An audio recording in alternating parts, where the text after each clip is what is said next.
MaGmA Interview. Hello people, Alessio Furia here from MaGmA Radio Show. Tonight we have a special guest for the MaGmA special interview. I'm so proud to introduce Morgan Page. MaGmA. With over 110 remixes to his name, including tracks by Madonna, Katy Perry, Tegan and Sara and LaRue, Morgan Page has earned a solid reputation for transferring insatiable pop energy to the dance floor in the form of bagging progressive house tracks. High-ranking spots on iTunes Dance Chart, Beatport's Progressive Chart and Billboard's Club Charts, affirmed his sellability while an 2009 Grammy nomination for deadmau5 remix of Page's Longest Roads.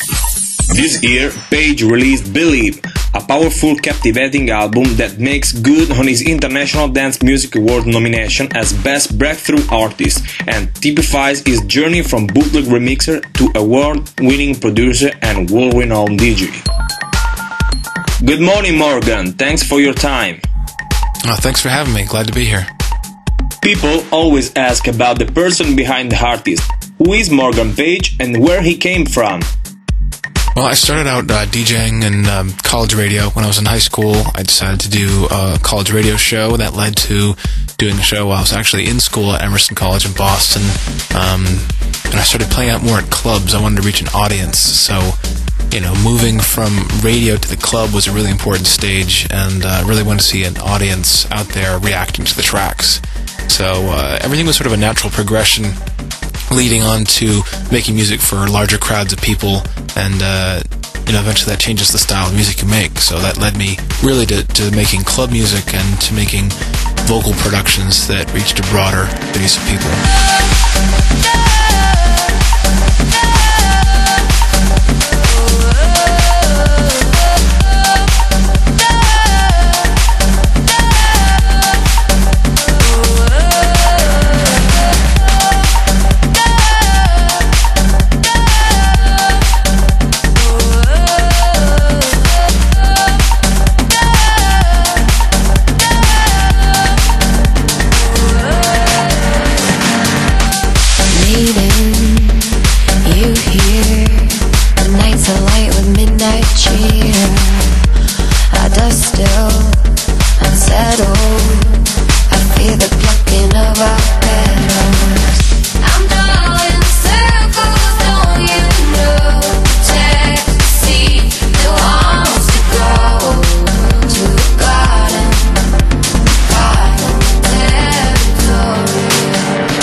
What are you thinking? MaGmA. You born in Vermont, a small country in the United States of America, based on farms economy. How was to build your career there?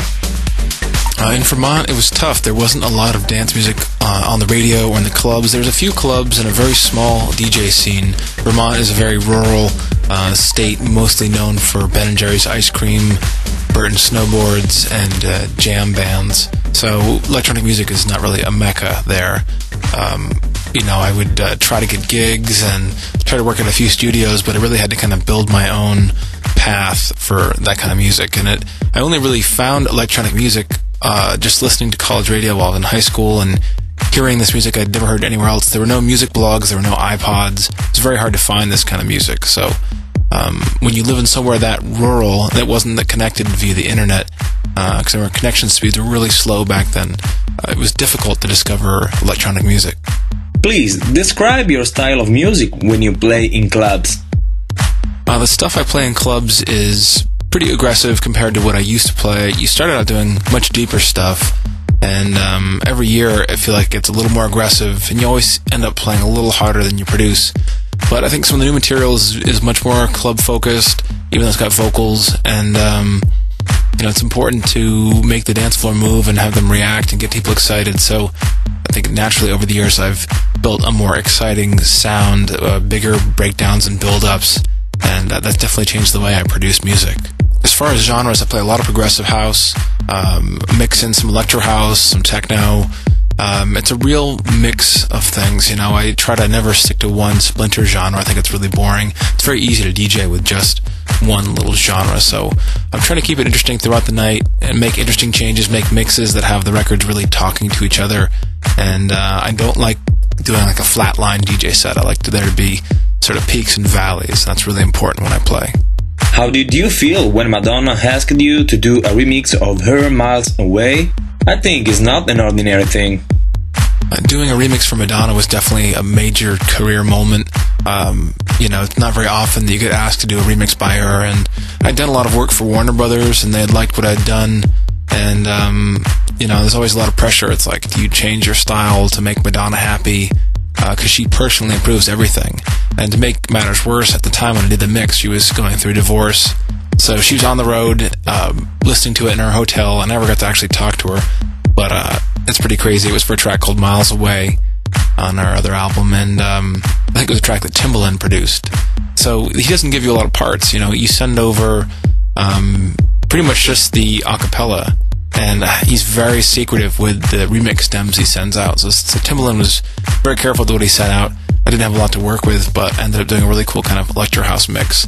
And thankfully, Madonna loved it, and Warner Brothers called me, so that was like a big moment. It was very exciting, and relieved that she loved the mix.